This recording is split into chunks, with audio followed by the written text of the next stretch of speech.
long they can live yet because with the starting out of like taking records of their hatch dates, they Yeah. didn't have a good way of filing all the papers.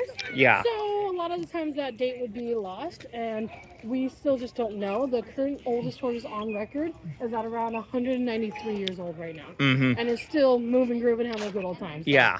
we're guessing he could probably get up into 200, 210, something around Yeah. there. The projected oldest one I've heard of is about 220, I believe. Yeah. So, That was one in. There was one in Australia, wasn't it? That was like. yeah, I mean, it wasn't Aldabra Tortoises, which is where these guys are from, the island of Aldabra, which is over Yeah. there. But yeah, his name's Jonathan. He's the wild one that's out about at 193. Yeah. Yeah. We've got 5 in here, so these 3 right here are going to be, the largest one is Ali. He's our big boy male.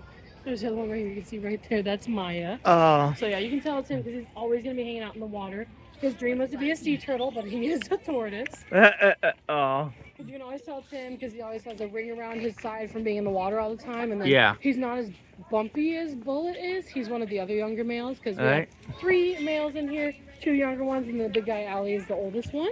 And then we Right. have our 2 girls just behind Ali there. One closest to us, that is Low Dome, and then the other one behind her is High Dome.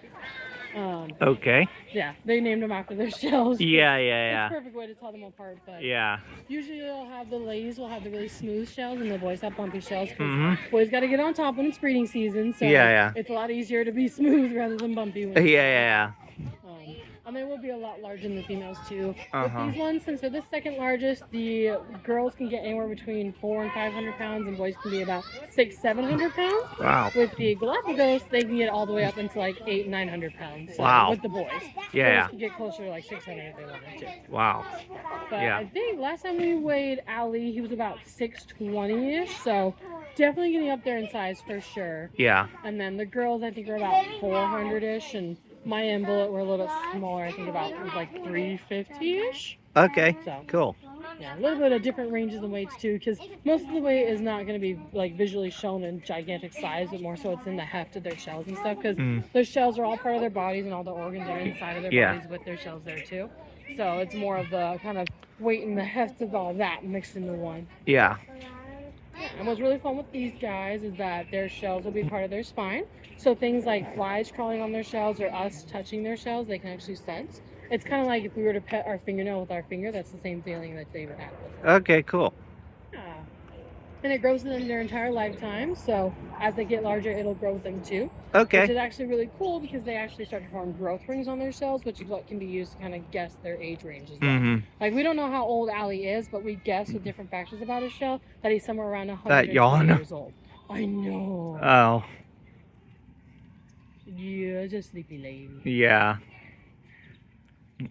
Yeah, they're really goofy little things. They all have a little bit of personality in them. Like, our girl Lodom is very much food motivated, so anytime the keepers are in there, she's always chasing them around, trying to get some food from them, seeking snacks. Allie's kind of like a little lazy guy some days. He can be really interested in food or really not. Yeah. Lodom was kind of like, I don't need you, I'm good, like whatever. Like, she's very Yeah. nonchalant about everything.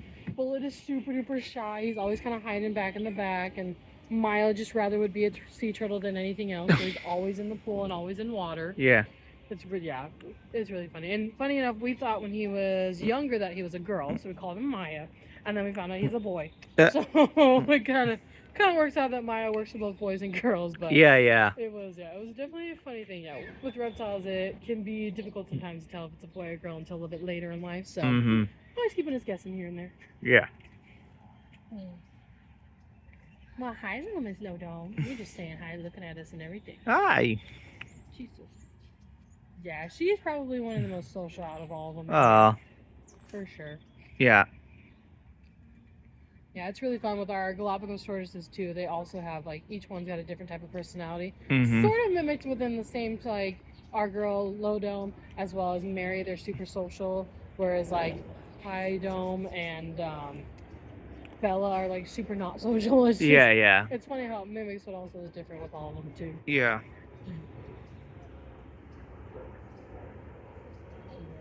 One of the ways you can tell that it's a tortoise and not a turtle is by looking at their legs. Turtles will be in the water, so they won't have the same type of legs that'll go downwards, but it's more like the flippers. And then tortoises will have the more rough texture on their arms, as well as it'll be more of like a standing ability rather than just laying down and wiping across the sand as they walk. Okay. Yeah, but it's funny because all tortoises are turtles, but not all turtles are tortoises. So Mm-hmm. kind of like a little Yeah. fun guess which was which. Yeah. Always keeping it fun. Yeah. And then they have a little night house in the back there is where those little flaps lead into. So it's Mm. going to have, in the winter times, there'll actually be heaters in there. Since they are cold-blooded and receive their energy from getting sun time and getting warmed up through that, we have to provide heaters for them during the winter time so that way they don't get too cold. Because if they did get too cold, they actually have to stop certain functions like actual like eating food and digestion is something they aren't able to do when they're too cold. Mm-hmm. So to make sure that they aren't doing that, they're taken care of, we'll provide them with heaters. And then we also, too, when it's summertime and it's really, really warm, we have little pools that will fill up for them. And then we have the wallows as well that are for them to use, too. So they always will hit those up a lot during the summertime. Yeah. Yeah, we actually had the really big microburst storm that we had flooded their yard in here. Oh, my So God. Maya looked like he was a little floating pebble in the water because it was so full. And he was just hanging out in the pool. We tried to get him inside. He was like, this is my favorite way. I'm going Yeah. It was really funny to watch a stubborn tortoise. Mm-hmm. Yeah. Especially one that weighs that much. Yeah, he is a hefty guy for sure. Yeah. It's really funny though because they can be sneaky. Our girl Low Dome actually found her way onto the top of this middle rock. Like we have no idea how she did it, but the keepers came over and got a call saying, "Hey, one of your tortoises is on the rock," and they're like, "Okay, that's fine," because they thought it was one of the little small rocks or whatever. Yeah. Like this guy here. They're like, "No, it's on the big rock." And they're like in the middle, and they're like, "Yeah, you should come over here." And they're like, "Oh, okay." So they had to figure out how she got up there, and then also too they had to figure out how to get her down. Yeah. Because they're like, "Okay, wait, we don't know how you got up there. We don't know how we're gonna get you down because we can't lift you off because you're too heavy." And then it was like a tool of trying to figure out which spot was the less steep area, and then guide her down with food. And try and get her to come down. Yeah, it was a whole time and spectacle for them. I'm sure. They're like, we don't know what to do with this. Yeah. Not our territory.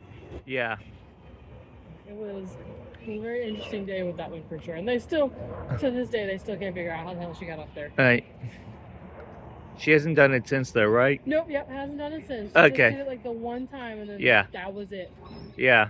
Yeah, we're guessing that there was probably something up there that she saw that she was like, oh, that looks like a really good snack or something that just sparked her curiosity that she was like, all right, I'm going to check this out right now. Yeah. But we don't know. But luckily she hasn't done it since, which is a good thing because it was enough times to try and get her down the first time.